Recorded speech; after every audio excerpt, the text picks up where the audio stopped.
খাদিজা। এইভাবে অবস্থা রয়েছে।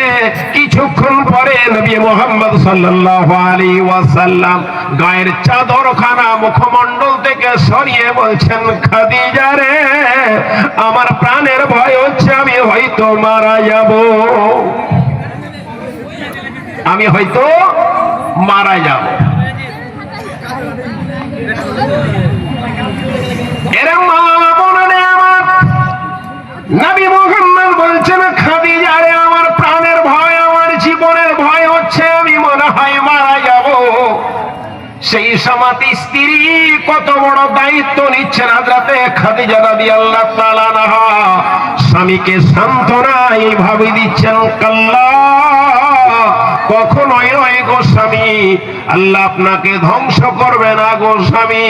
আপনি কেন মরতে চাইছেন গো স্বামী? কি এমন হয়ে গেছে?